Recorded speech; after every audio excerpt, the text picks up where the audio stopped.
옆 사람을 보면서 저 쫌생이 같은 사람. 근데 그거 내 몸이에요. 예? 아유, 저 성질 더러운 놈. 근데 내 몸이에요. 어쩔 거예요? 예? 하나예요, 하나. 새끼 손가락 마음에 안 든다고 잘라버릴 거예요? 안 그래요. 예. 내 몸에 함께 있는 모든 것은요, 내가 죽을 때까지 같이 가져갈 수밖에 없어요. 교회라고 하는 단어가 한자적인 의미는 가르칠 교자에다가 모일 회자를 쓰죠. 한자적으로는 가르침을 받기 위해서 모인다, 그런 의미입니다. 그런데 원어적인 의미를 보면 교회라고 하는 건 구별된 사람들이라는 뜻입니다. 건물을 뜻하는 용어도 아니고 구원을 받아서 하나님 편으로 구별된 사람들, 그 의미가 교회라는 말입니다. 이 교회 속에서 아주 중요한 게 뭐냐면 혼자서는 교회가 이루어지지 않는다는 거예요. 교회의 최소 단위는 두세 사람이 내 이름으로 모인 곳에 나도 그들 중에 함께한다. 교회는 반드시 두 사람 이상의 모임입니다. 이거 혼자서는 안 되는 거예요. 교회라고 하는 걸 생각할 때 여기 한 몸 그리고 서로 지체 이렇게 5절에 말씀하시죠. 그런데 시작을 이와 같이 우리 많은 사람이, 교회라고 하는 것은 많은 사람이 서로 지체가 되는 것을 교회라고 얘기를 합니다. 그런데 서로 지체가 되기 위해서는 사실 참 어렵잖아요. 두 사람이 사랑해서 결혼을 해서 한 가정을 이루는데 성경에서는 남자가 그 부모를 떠나서 아내와 합해서 한 몸이 된다라고 말씀하셨는데 두 사람인데 어떻게 한 몸이죠? 두 사람인데 어떻게 한 몸이에요? 두 사람이 만나면 둘이지 왜 한 몸이에요? 한 몸이 되기 위해서는 필요한 것이 있죠. 1 더하기 1은 2인데 성경에서는 1이라고 말씀하는 거잖아요. 그러면 두 사람이 하나가 되기 위해선 두 사람이 각각 절반씩 덜어내야 돼요. 절반씩 덜어내서 만나야 하나가 될 수 있어요. 우리 하나 된 가정들이 얼마나 있나요? 어떤 경우에는 아내 보고 100을 덜어내라 이렇게 얘기하기도 하고, 어떤 경우에는 남편이 뭐 한 30, 아내가 한 70 이렇게 덜어내는 가정도 있을 거고, 저희 가정 같은 경우에는 우리 자매가 100을 덜어내서 이렇게 하나가 됐어요. 상당히 고마운 일이죠. 어쨌든 반씩 덜어내서 만나야 하나가 될 수 있어요. 그게 서로라는 개념입니다. 그러니까 서로 지체가 되었다라고 하는 것은 어느 한쪽에만 유익이 되는 게 아니죠. 서로 지체, 그러니까 연결되어 있음으로 인해서 서로가 유익한 건데, 이 서로가 안 될 경우에는 서로에게 아픔이 됩니다. 두 사람이 결혼을 해서 가정을 꾸렸는데 만약에 상황이 좋지 않아서 갈라서게 됐어요. 어느 한 사람만의 아픔일까요? 두 사람 모두의 아픔이고 자녀들에게까지 그 아픔이 전달이 되잖아요. 이 서로라고 하는 것이 묵상을 해보면 해볼수록 참 많은 의미가 있다. 그리고 특히 우리나라 같은 경우에는 불교, 유교 이 전통이 있기 때문에 남존여비라고 하는 사상이 알게 모르게 이렇게 들어가 있어요. 저는 뭐 사람들이 말하는 페미니스트는 아닙니다. 우리나라 정서는 옛날에는 어땠어요? 엄마들이 밥상에서 같이 밥을 못 먹었잖아요. 그게 심한 집은 부엌에서 드셨습니다. 그리고 조금 나은 집은 밥상 아래서 먹었어요. 그것이 지금 많이 좋아지기는 했죠. 지금 만약에 부엌에서 밥 먹으라 그러면 아마 같이 살 사람 거의 없겠죠. 예, 좋아지기는 했는데 인식 속에 아직도 있어요. 그러니까 여자는 남자의 소유 이런 인식이 있어서 이 아내를 내 소유물이라고 생각하는 분들이 굉장히 많습니다. 그러다 보니까 요구하게 되고 지시하게 되고 명령하게 되고 그러다 보면 아내와 남편의 관계가 성경적으로 세워지지가 않아요. 성경은 두 사람이 하나님 앞에 동등하되 사랑의 짝이에요. 이해되시죠? 어느 사람이 위고 어느 사람이 아래고 이게 없어요. 동등한 위치에서 서로 사랑입니다. 그러니까 서로 사랑하는 가운데 지켜지는 질서가 남자는 머리고 여자는 몸이 되는 거예요. 따라가는 거죠. 그러니까 그것은 질서적인 차원에서 말씀하신 것이지 인격적인 차원의 말이 아닙니다. 그러니까 구원받은 모든 가정은 저도 이제 많이 고쳐야 되는데 아내를 소중하게 여기고 아내를 내 배필이라고 하는 생각을 꼭 가지셔야 돼요. 응? 필요할 때 요구하는 내가 불편한 것을 해결해 주는 뭐 밥 해주려고 빨래 해주려고 뭐 그러려고 같이 사는 게 아니잖아요. 동반자 같은 길을 함께 걸어가는 겁니다. 이 험한 세상 가운데에서 서로에게 위로가 되고 서로에게 기쁨이 되고 그것이 가정이라는 겁니다. 근데 이것이 잘 이루어지지 않으면 남자는 여자를 무시하고 여자는 마음에 상처가 생기고 긴 시간이 흐르면 이제 원수가 되죠. 사랑하는 사람이 만나서 원수가 돼요. 그런 역할의 가장 큰 부분은 남자가 차지하고 있다라고 봐요. 이 남자가 바뀌지 않으면 아내가 행복할 수 없고 가정이 평화로울 수가 없어요. 남자가 바뀌어야 됩니다. 우리 자매님들은 보면 되게 잘 하시는 것 같아요. 오늘 자매의 날은 아니에요. 예. 왜냐하면 이 서로라고 하는 걸 묵상하다 보니까 이 서로라고 하는 간단한 의미가 너무 중요하다는 생각을 참 많이 하게 됐어요. 그런데 실제 구원받고 결혼해서 살아가는 우리의 가정들을 보면 아픈 가정들이 많습니다. 밖으로 보여지지는 않지만 아픈 가정들이 참 많아요. 우리 남자들이 좀 바뀌어야 됩니다.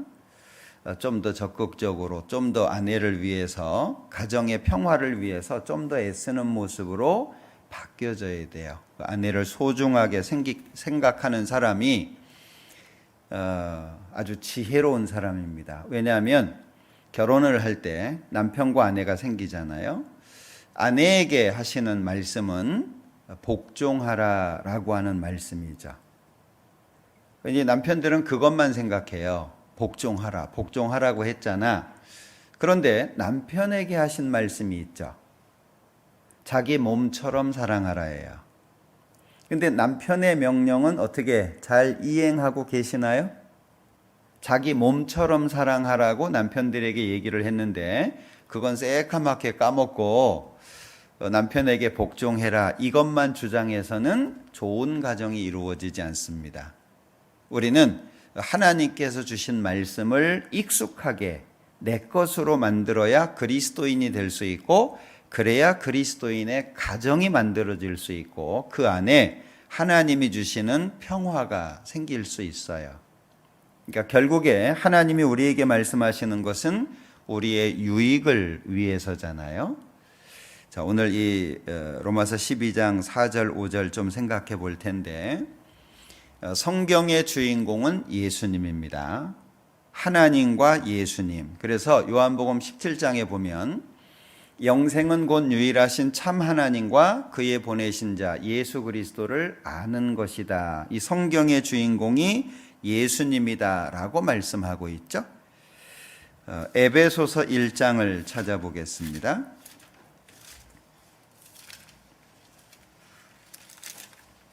에베소서 1장 9절입니다.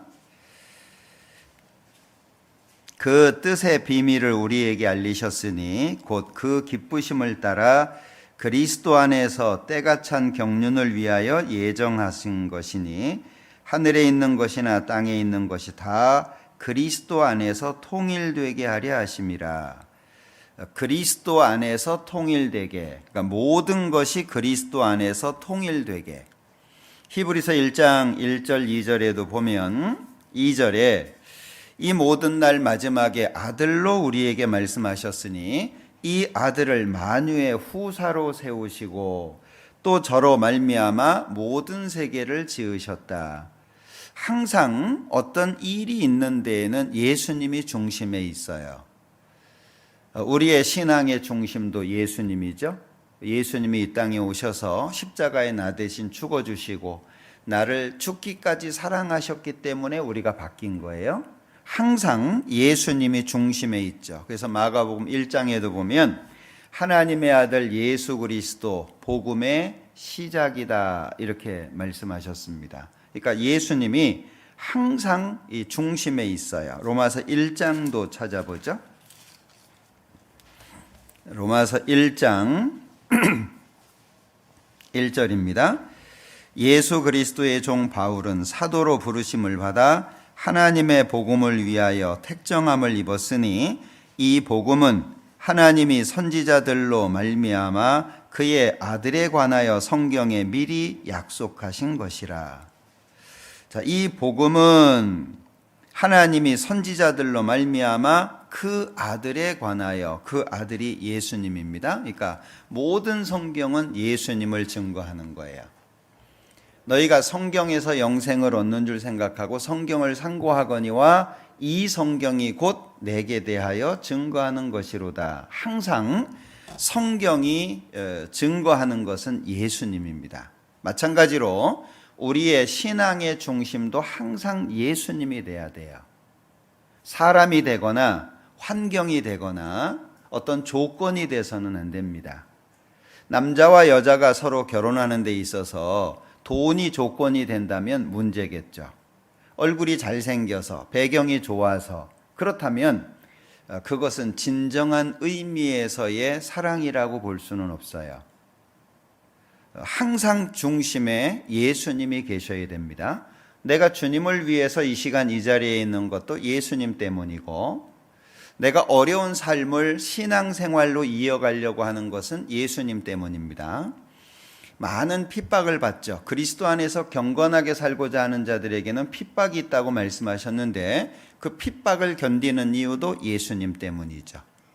항상 중심에 예수님이에요.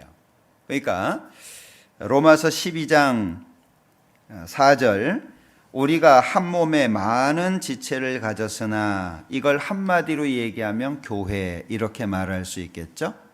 많은 지체가 있는데 모든 지체가 같은 직분을 가진 것이 아니니 주의하셔야 될 것은 많은 사람이 있는데 다 똑같지 않다 그 얘기예요. 많은 사람이 모였는데 다 다르다는 거죠. 구분하셔야 될 것이 틀린 것과 다른 것을 구분하셔야 돼요. 틀린 것은 버려야 됩니다. 다른 것은 포용해야 돼요. 이해되시죠? 우리가 가르치는 말씀이 아닌 틀린 말씀을 전해요. 그것은 배척해야 되는 겁니다. 그런데 틀린 것과 좀 구분이 되는 것이 다른 거잖아요. 성격이 좀 다르다든지 생활 방식이 좀 다르다든지 행동 양식이 좀 다르다든지 김치를 담그는데도 방식이 다 다르잖아요. 지역에서는 뭐 젓갈을 많이 넣는 데도 있고 제가 갔던 경상도 같은 경우에는 잼피라고 합니까? 그걸 김치에 넣는 지역도 있고 어디는 막 생선도 집어넣고 그런데 세 지역이 모였어요. 그럼 어떻게 하겠어요? 서로 싸우겠죠. 내 것이 맞는 것이다. 그것은 틀린 것이 아니라 다른 거잖아요. 그러니까 틀린 것은 구분해서 버려야 되고 다른 것은 수용해야 된다라고 하는 거죠. 왜? 여기 모든 지체가 같은 직분을 가진 게 아니다. 많은 사람이 모였는데 다 다르다는 거예요. 나랑 성격이 똑같은 사람이 있을까요? 한 사람도 없습니다. 비슷한 사람이 있는 거예요. 얼굴도 쌍둥이도 다른 거 아시죠?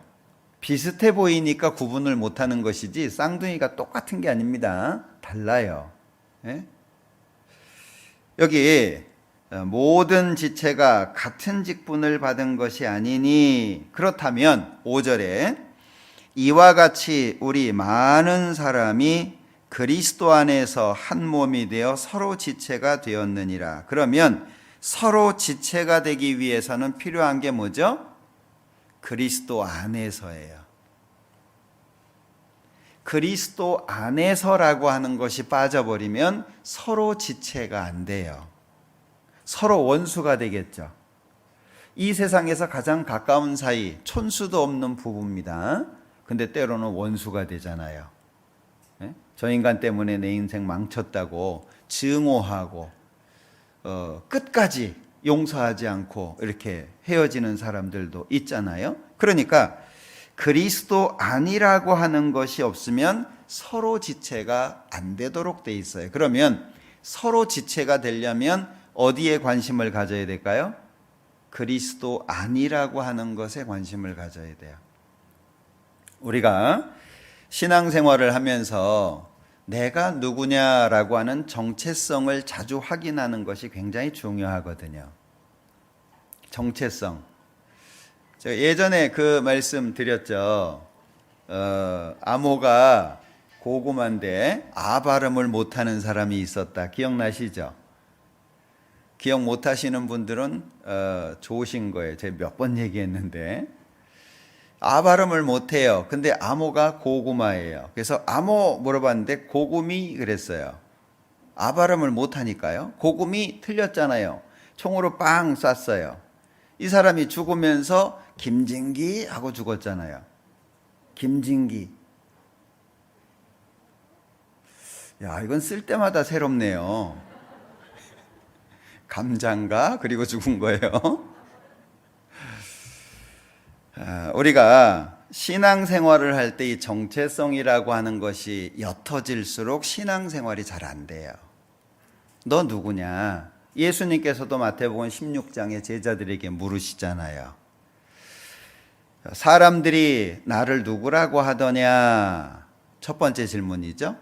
두 번째는 너희는 나를 누구라 하느냐? 중요한 것은 사람들이 예수님을 뭐라고 얘기하느냐? 그건 중요하지 않아요. 나는 예수님을 누구라고 생각하냐? 마음속에 한번 질문해 보세요. 나에게 있어서 예수님은 누구지? 제자들 중에 베드로가 답변을 합니다. 주는 그리스도시요 살아계신 하나님의 아들입니다. 자, 우리는 어떤 고백을 할까요? 우리의 정체성. 내가 손해를 당해도, 내가 피해를 입어도, 핍박을 받아도, 어려움을 당해도, 이 세상을 살아가는 데 있어서 예수 믿는 것으로 인해서 피곤해질지라도 우리는 넘어설 수 있죠. 그게 정체성이에요. 그런데 이 정체성이 확실하지 않으면 어려움은 도망가요. 여러분들 씨 뿌리는 비유 잘 아시죠? 씨 뿌리는 비유. 마태복음 13장을 한번 보죠.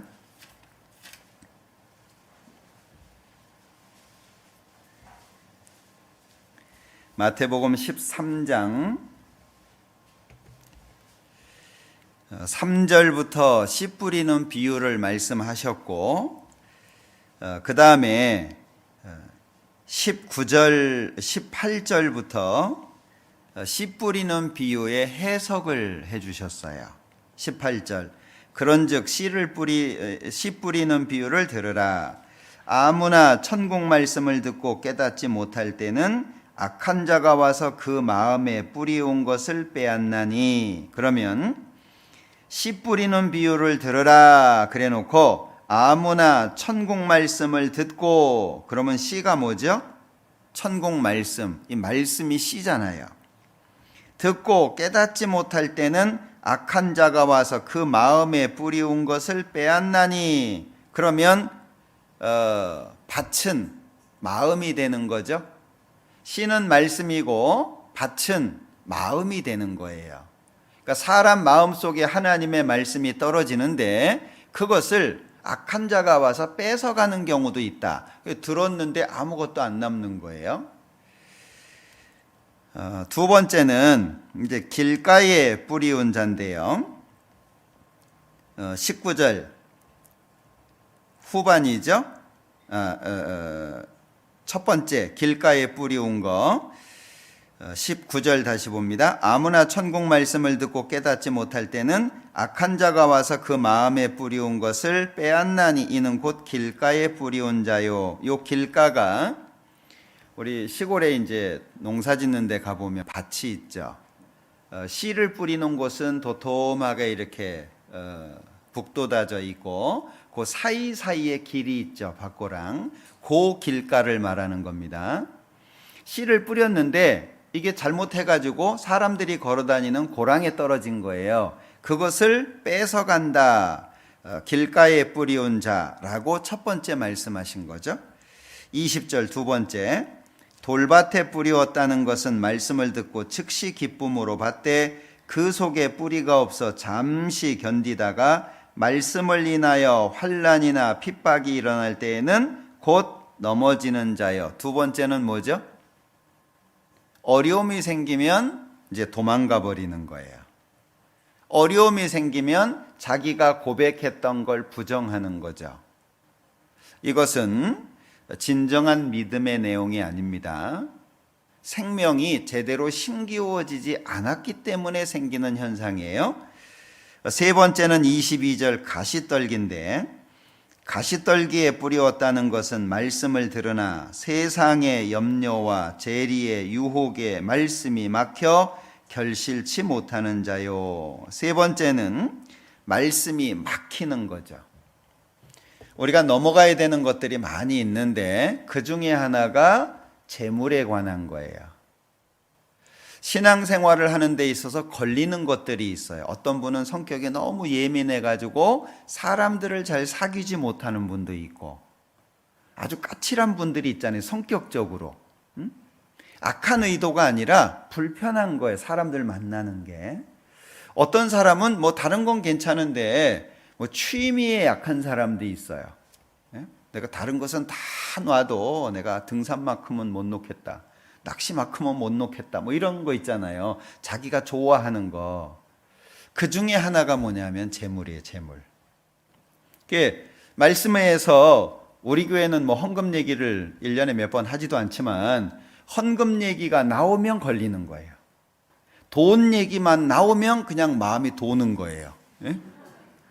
돈 얘기만 나오면 왜 교회에서 성경 얘기를 해야지 돈 얘기를 하냐? 교회는 돈만 바치라고 하냐?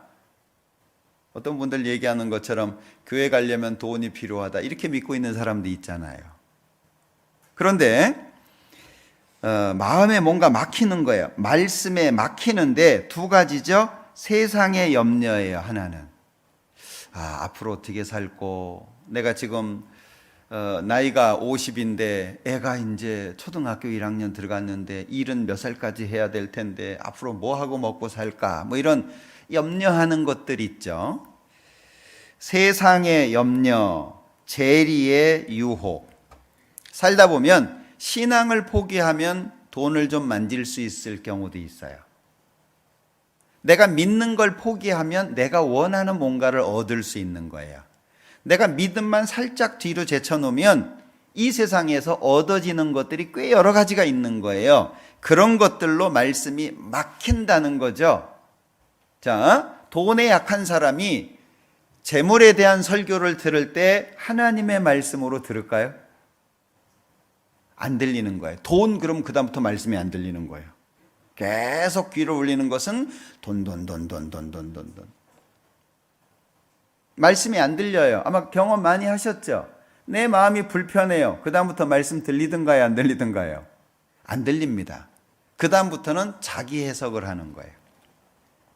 그러니까 말씀이 막혀서 결실치 못하는 경우도 있죠. 자, 그러면 23절에 좋은 땅에 뿌리웠다는 것은 말씀을 듣고 깨닫는 자니 결실하여 혹 100배, 혹 60배, 혹 30배가 되느니라. 자, 여기 이 씨 뿌리는 비유에서 오직 결실과 연결되는 것은 네 번째예요. 그러면 첫 번째, 두 번째, 세 번째는 전부 뭐죠? 결실이 없어요. 생명이 없다 그 얘기예요. 그래서 흔히들 첫 번째, 두 번째, 세 번째는 구원이 아니다 이렇게 말하는 거예요. 구원이라고 하는 건 생명의 탄생을 말하는 것이기 때문에 반드시 결실과 연결이 되는데 결실이 차이가 있죠. 혹 100배, 혹 60배, 혹 30배. 누가복음 8장을 보죠.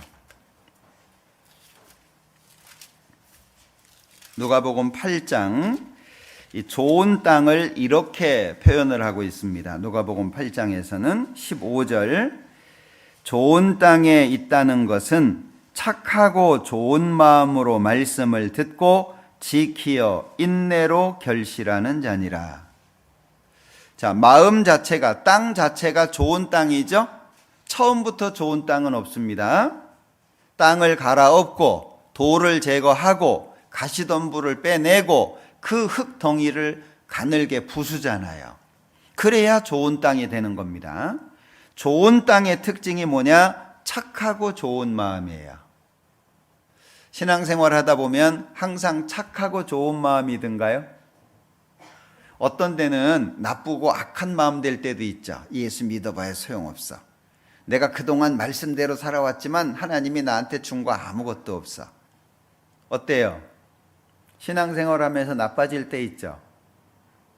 참 우리 마음 다스리기 쉽지 않습니다. 언제 나빠지든가요? 마음이 언제 나빠지든가요? 내가 불이익을 당하고 있다. 부당한 대우를 당하고 있다.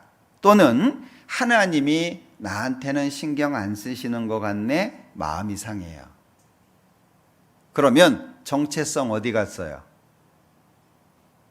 우리가 구원을 받았다는 것은 어떤 의미의 말씀이냐 하면 고린도전서 6장에 말씀하시는 것처럼 너희는 너희 것이 아니라 값으로 산 것이 되었으니 그런즉 너희 몸으로 하나님께 영광을 돌리라. 그게 그리스도인의 정체성이에요. 그런데 그 정체성이 정확하지 않죠. 불편하면 마음이 나빠지는 거예요. 일이 잘 안 풀리면 마음이 나빠지는 거예요. 내가 원하는 것이 이루어지지 않으면 마음이 나빠지는 거예요. 그럼 정체성 어디 갔어요? 착하고 좋은 마음이라고 표현하고 있죠?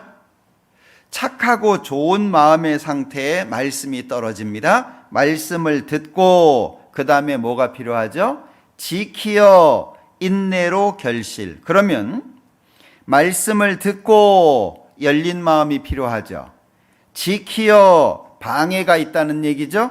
인내로 시간이 필요하다는 얘기예요. 신앙생활은 그냥 되는 게 아닙니다. 구원을 받았다고 해서 그냥 되는 게 아니에요. 왜? 마귀가 우는 사자같이 삼킬 자를 찾아요. 마귀로 틈타지 못하게 하라. 이 마귀를 뱀으로 많이 설명하는데 뱀의 특징 아시죠? 아무리 작은 구멍 하나만 있어도 빠져나갑니다. 그게 뱀이에요. 틈타지 못하게 하라. 무슨 얘기예요? 작은 틈이라도 다 메꿔라. 아가서에서 말씀하시고 있는 것처럼 여우, 곧 작은 여우죠. 왜요?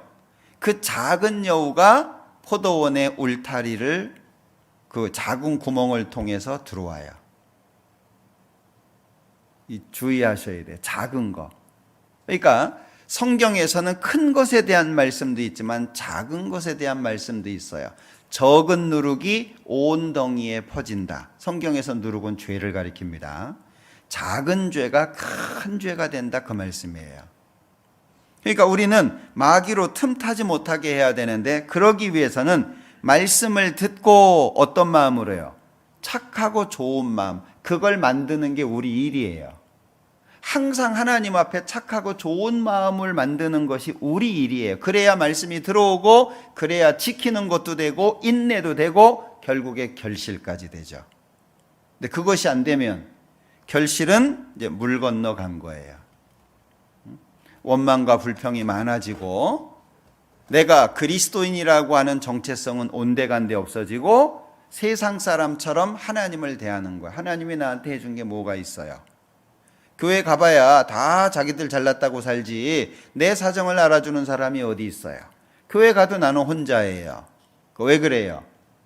그 마음 자체가 나쁜 마음이 돼서 그런 거예요. 로마서 12장 다시 봅니다. 5절.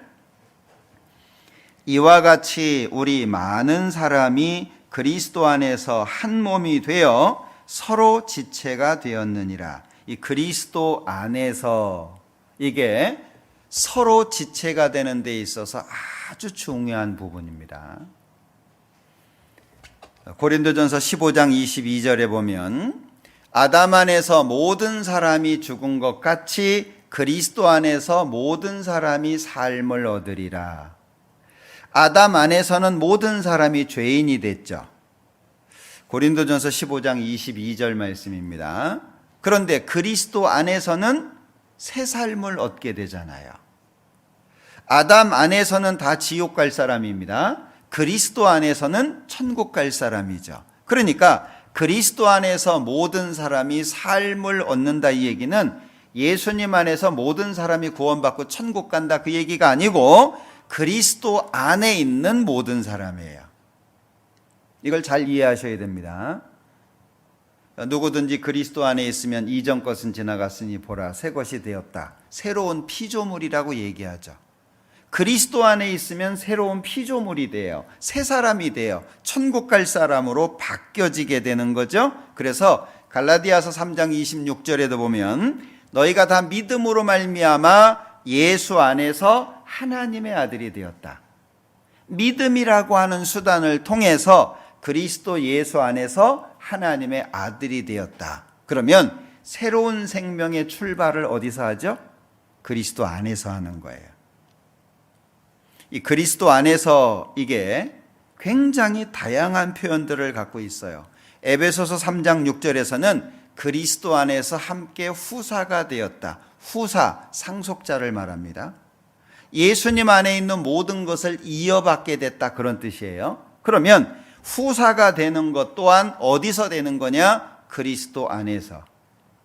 사람들이 예수 믿는다고 하면서 왜 안 바뀔까요? 그리스도 안에 못 들어간 거예요. 그리스도 안에서 새로운 생명을 얻지 못한 겁니다.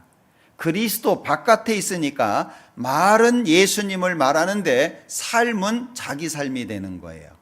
그러니까 하나님 믿는다고 하는 많은 사람들을 보면 좋은 말 잘하죠. 살아가는 모습은 세상 사람하고 똑같은 거예요.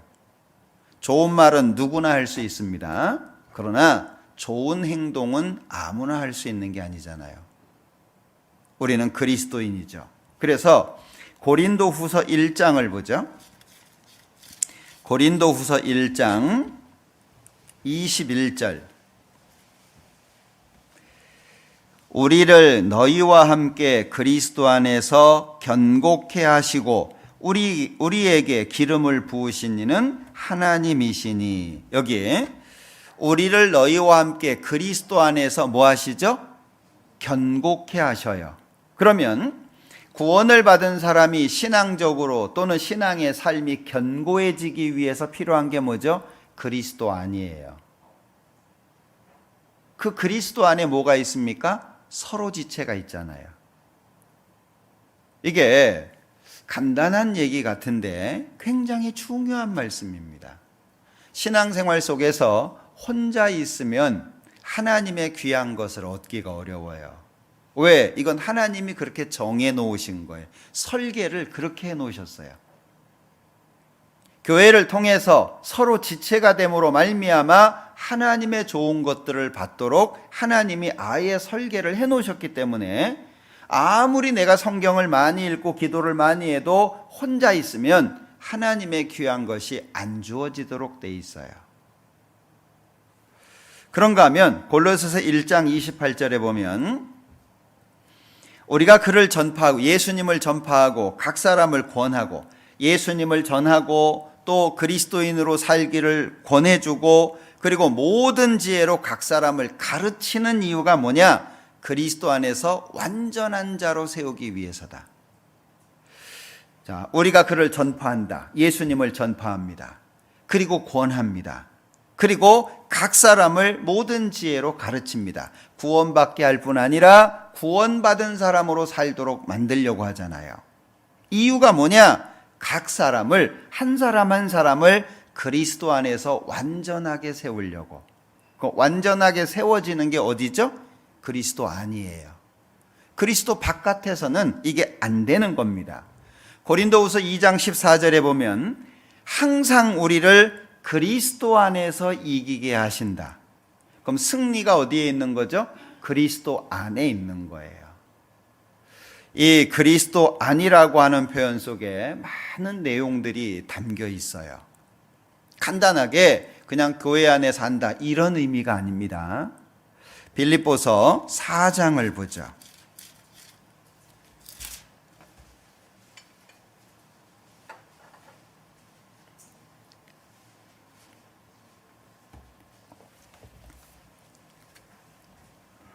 빌립보서 4장 7절입니다. 그리하면 여기 4절부터 6절까지를 이어받는 내용이죠. 7절. 그리하면 4절부터 6절까지 하면 모든 지각에 뛰어난 하나님의 평강이 그리스도 예수 안에서 너희 마음과 생각을 지키시리라. 너희 마음과 생각을 지키시리라. 어디 안에서? 그리스도 안에서. 어떻게 하면? 4절부터 6절까지의 내용을 행하면. 그러면 4절에서 주 안에서 항상 기뻐하라. 내가 다시 말하노니 기뻐하라. 너희 관용을 모든 사람에게 알게 하라. 주께서 가까우시니라. 아무것도 염려하지 말고 오직 모든 일에 기도와 간구로 너희 구할 것을 감사함으로 하나님께 아뢰라. 그렇게 하면 그리스도 안에서 우리의 마음과 생각을 지키실 거다라고 말씀하고 있잖아요. 그러면 자, 주 안에서 항상 기뻐하라. 어떻게 항상 기뻐하죠? 기뻐 안 할 때가 더 많은데 주의하셔야 될 것은 주 안에서입니다. 기뻐하는 내용 자체가 주 안에서예요. 우리의 기쁨이 뭐 새 차를 샀다고 기쁘겠어요? 그거는 잠깐이에요. 뭐 새 집에 들어갔다고 해서 기쁘겠어요? 그건 잠깐이에요. 우리의 기쁨은 영원하고 신령한 겁니다. 진정한 기쁨은. 그러니까 그런 마음으로 5절에 관용을 모든 사람에게 알게 하라. 어떻게 관용을 알게 해요? 내 마음이 좁은데, 내 마음이 비틀려 있는데 관용을 어떻게 보일 거예요? 그러니까 시작이 뭐죠? 주 안에서 항상 기뻐하라. 주님으로 인해서 기뻐하는 마음속에 관용이 주어지게 되죠. 그러면 염려가 없어지게 되고 기도와 간구로 하나님께 감사함으로 구하는 건 자연스러운 거예요. 시작을 뭐로 하고 있죠? 주 안에서 항상 기뻐하라고 시작하고 있어요. 그렇게 될 때 그리스도 예수 안에서 우리 마음과 생각을 지켜주신다는 거예요. 그러니까 우리의 마음과 생각을 지키는 것도 그리스도 안이라고 하는 거죠. 에베소서 1장 3절에 말씀하시는 것처럼 그리스도 안에서 하늘에 속한 모든 신령한 복으로 우리에게 복 주시되, 그 복도 어디에서 주어지냐? 그리스도 안에서 주어지는 거예요. 그런가 하면 고린도전서 15장 58절에 보면 우리에게 이렇게 권하고 있죠. 찾아보겠습니다. 고린도전서 15장 58절. 58절. 그러므로 내 사랑하는 형제들아, 견고하며 흔들리지 말며 항상 주의 일에 더욱 힘쓰는 자들이 되라. 이는 너희 수고가 주 안에서 헛되지 않은 줄을 알미니라. 그리스도인들이 주 안에서 수고한 모든 것은 주 안에서 결코 헛되지 않다. 이게 우리가 최선을 다해서 살 수 있는 이유잖아요. 하나님 앞에 다 남겨지는 거예요. 돈을 벌기를 원하시는 분들은 통장에 금액이 늘어가는 걸 보면 행복할 거 아니에요. 이번 달에 100만 원, 다음 달에 200만 원, 그 다음 달에 300만 원, 1년이면 1200만 원, 미리 땡겨가지고 막 10년이면 20년이면 그러면 어때요? 자기도 모르게 얼굴이 해하고 있잖아요. 하나님 앞에 내 통장이라고 예를 들어볼게요. 하나님 앞에서의 내 통장에 계속 늘어가고 있는 걸 볼 수 있다면, 마음속에 느낄 수 있다면 이 땅에서의 삶이 어렵기만 할까요? 그러지 않겠죠? 네? 오늘 굶었어요. 그런데 통장 생각하면 100만 원 올라갔구나. 마음이 좋을 거 아니에요. 100만 원 그러니까 무시하시는 것 같네. 100만 원 엄청 큰 돈입니다. 우리한테는. 예, 어떤 분들에게는 100만 원이 뭐 용돈처럼 느껴질지 모르지만 그 하나님 앞에 막 상급이 이렇게 쌓여져 가는 것을 느낄 수 있다면 우리의 삶이 불행하다고만 생각할까요? 결코 그렇지 않을 거예요. 그죠? 그걸 생각하면서 마음이 뿌듯하고 다가오는 어려움을 기대 가운데 맞이하지 않을까요? 이스라엘 백성들이 가나안 땅을 정탐을 했어요. 12명의 정탐꾼을 보냈습니다. 그 중에 10명은 뭐라 그래요? 야, 가보니까 정말 좋기는 좋더라. 포도 한 송이를 장정 둘이 나무 막대기로 꿰가지고 어깨에 메고 왔잖아요. 정말 젖과 꿀이 흐르는 좋은 땅이더라. 근데 문제가 좀 있어. 그 땅 민족이 너무 크다. 얼마나 크냐. 그들이 우리를 봤으면 메뚜기라고 생각했을 거다. 우리가 그렇게 생각했으니까. 그리고 그들의 성은 굉장히 견고하더라. 10명이 악평을 했어요. 근데 두 사람은 뭐라 그랬어요? 야, 그들은 우리의 밥이야. 하나님 약속하셨잖아. 하나님 약속 지키시는 분이니까 가자. 10명의 말을 들은 이스라엘 민족이 두 사람을 죽이려고 했잖아요. 여러분들은 다가오는 어려움이나 시련이 견고하고 큰 민족이에요? 밥이에요? 예? 하나님 앞에 내 것이 쌓여지고 있다는 걸 느끼는 사람은요, 어려움이 다가오면 야, 밥 온다, 밥. 얼른 와라, 내 밥. 이럴 거예요. 근데 정체성이 희미하고 하나님 앞에 쌓여지는 것이 안 보이는 사람들은 어려움이 어떻게 보일까요? 와, 장대한 민족이네. 나는 메뚜기 같네. 성읍은 아주 견고하네. 이렇게 반응이 되겠죠. 어떠세요? 신앙생활이 넘을 수 없는 절벽처럼 보이세요? 아니면 이 신앙생활이 밥처럼 보이세요? 저들은 우리의 밥이다. 왜? 하나님이 함께 하시니까. 그게 우리의 정체성이잖아요. 그러니까 우리가 수고하는 모든 것 하나님 안에서, 그리스도 안에서 이루어진다. 에베소서 10장 우리 읽었었잖아요. 그죠? 그리스도 안에서 통일되게. 모든 것이 그리스도 안에서 통일되게. 그러면 답은 예수님이죠? 답은 하나님인 거예요. 모든 비밀이 예수님 안에 담겨 있는 거죠. 그런데 우리는 그리스도 안에서 하나라고 하는 걸 기억하셔야 돼요. 우리 몸에 마음에 드는 부분도 있고 마음에 안 드는 부분도 있죠. 뭐 세상 사람들이기는 합니다만 보니까 다리도 보험을 들대요. 들어보셔서 이 다리 보험을 들었더라고요. 자기 다리가 뭐 예쁘다고 생각을 했는데 다리를 보험을 든 사람도 있고 가슴에 난 털을 보험 든 사람도 있더라고요. 외국의 어떤 남자분인데 야, 보험도 정신 나갔구나 그 생각을 제가 그 얘기 들으면서 했는데 여러분들 한번 생각해 보세요. 어떤 부분은 내가 보기에 좋아요. 거기를 보면 막 내 눈, 쟁반 같은 내 얼굴, 뭐 초승달이에요, 초생달이에요. 눈썹, 오똑한 코, 앵두 같은 입술 막 보면서 야. 그런데 마음에 안 드는 데가 있죠.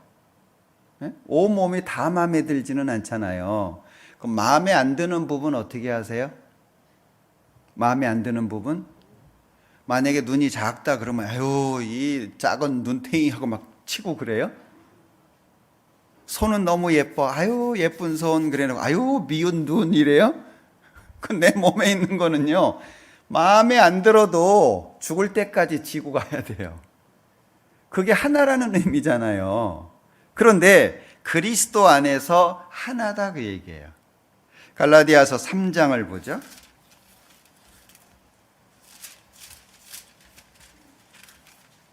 갈라디아서 3장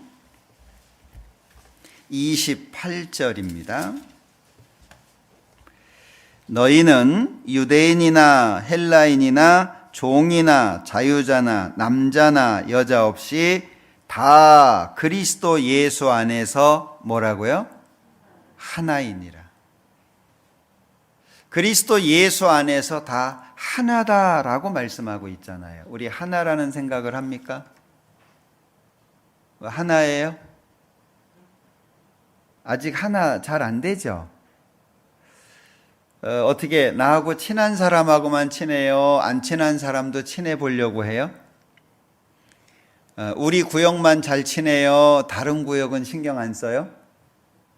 우리 교회만 기도하고 지역의 다른 교회 기도 안 하고 뭐 외국은 신경도 안 쓰고 뭐 나 먹기 살기도 바쁜데 뭐 어디까지 내가 신경 쓰겠냐 그래요? 우린 하나입니다. 하나. 응? 옆 사람 얼굴 쳐다보면서 어이구 내 얼굴이네 한번 해봐요. 네? 옆 사람 얼굴 쳐다보면서 아이고 내 얼굴이네 놀라지 마시고. 신앙은 정말 많은 게 다듬어져야 돼요. 구원받으면 아이가 태어난 겁니다. 그 아이에게 뭐가 있어요? 미련한 것이 얽혀 있어요. 그걸 부모가 하나씩 하나씩 제해 주는 거예요. 바른 인격을 갖출 수 있도록. 신앙도 마찬가지예요. 구원을 받으면 태어났어요. 근데 어때요? 미련한 것이 잔뜩 얽혀 있잖아요. 그걸 하나님께서 말씀을 통해서 물로 씻어 말씀으로 깨끗하게 하사 계속 씻어내시는 거예요. 씻겨내시는 거예요. 그런데 그걸 거부하시면 안 돼요. 욕조에 안 들어가려고 발버둥을 친다든지 그러면 안 돼요. 계속 씻어내야 됩니다. 왜? 하나잖아요. 하나. 옆 사람을 보면서 아휴 저 쫌생이 같은 사람. 근데 그거 내 몸이에요. 예? 아유 저 성질 더러운 놈. 근데 내 몸이에요. 어쩔 거예요? 예? 하나예요. 하나. 손가락, 새끼손가락 마음에 안 든다고 잘라버릴 거예요? 안 그래요. 예. 내 몸에 함께 있는 모든 것은요, 내가 죽을 때까지 같이 가져갈 수밖에 없어요. 그래서 눈이 안 보이면 어떻게 해요? 저처럼 보이게 보안경 걸어줘야 돼요. 예? 이 미련한 놈 그것도 못 보냐? 벌써 그 나이가 돼가지고 그렇게 눈이 안 보여? 너 같은 눈 갖다 버려라. 그럴 순 없잖아요. 그걸 설명하신 게 고린도전서 12장이에요. 찾아보죠.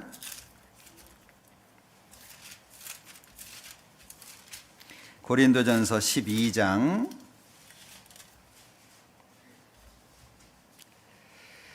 4절 은사는 여러 가지나 성령은 같고 직임은 여러 가지나 주는 같으며 또 역사는 여러 가지나 모든 것을 모든 사람 가운데서 역사하시는 하나님은 같으니 각 사람에게 성령의 나타남을 주심은 유익하게 하려 하심이라. 쭉 넘어가서요. 12절 몸은 하나인데 많은 지체가 있고 몸의 지체가 많으나 한 몸인과 같이 그리스도도 그러하니라. 14절 몸은 한 지체뿐 아니요 여럿이니 만일 발이 이르기를 나는 손이 아니니 몸에 붙지 아니하였다 할지라도 이로 인하여 몸에 붙지 아니한 것이 아니요 또 귀가 이르되 나는 눈이 아니니 몸에 붙지 아니하였다 할지라도 이로 인하여 몸에 붙지 아니한 것이 아니니 만일 온 몸이 눈이면 듣는 곳은 어디며 온 몸이 듣는 곳이면 냄새 맡는 곳은 어디뇨. 그러나 이제 하나님이 그 원하시는 대로 지체를 각각 몸에 두셨으니 만일 다 한 지체뿐이면 몸은 어디뇨. 이제 지체는 많으나 몸은 하나라. 눈이 손더러 내가 너를 쓸데없다 하거나 또한 머리가 발더러 내가 너를 쓸데없다 하거나 하지 못하리라. 이뿐 아니라 몸에 더 약하게 보이는 지체가 도리어 요긴하고 우리가 몸에 덜 귀히 여기는 그것을 더욱 귀한 것들로 입혀주며 우리의 아름답지 못한 지체는 더욱 아름다운 것을 얻고 우리의 아름다운 지체는 요구할 것이 없으니 오직 하나님이 몸을 고르게 하여 부족한 지체에게 존귀를 더하사 몸 가운데서 분쟁이 없고 오직 여러 지체가 서로 같이하여 돌아보게 하셨으니. 여기 좀 전에 말씀드린 그런 내용이잖아요. 손가락을 다쳤어요. 그럼 눈이 쳐다보잖아요. 예? 입이 말합니다. 야, 멍청하게 손을 왜 다쳤냐 이러지 않잖아요.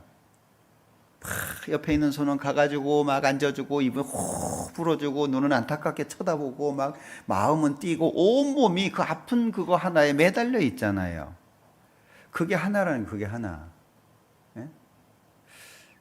옆 사람 쳐다보고도 아이 저것이 이러면 이거 하나가 덜 된 거예요. 예? 우리 몸 중에 내 것 중에 귀하지 않게 여기는 게 어디 있어요? 예? 이제 나이가 들면서 눈썹이 빠져요. 그럼 어떻게 해요? 문신하잖아요. 예? 예. 왜요? 맨날 하다가 귀찮으니까 문신도 하고. 응?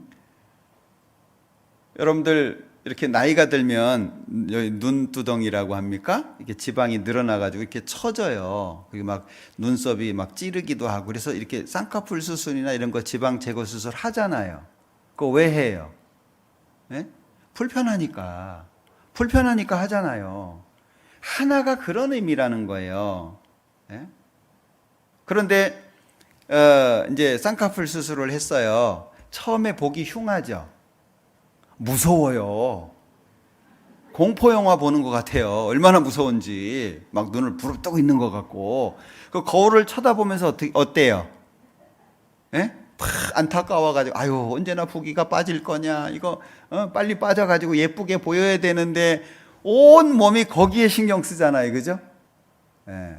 사람이 느끼는 통증 중에 아주 심한 게 치통이라고 하던데. 그럼 어때요? 막 떼굴떼굴 굴러요. 예? 온 몸이. 우리 옆에 다시 한번 봐봐요. 내가 귀하게 여겨야 될 대상입니다. 응? 교회 안에서 그리스도 예수 안에서 귀하게 여겨야 될. 왜? 천국 가서 영원히 살 거잖아요. 이 땅에서 서로 미워하고 대판 싸우고 천국 가서 어떻게 살 거예요? 네? 다 풀고 가야지. 우리는 그리스도 안에서 하나라고 하는 것을 기억하셔야 됩니다. 로마서 12장 다시 보죠. 5절.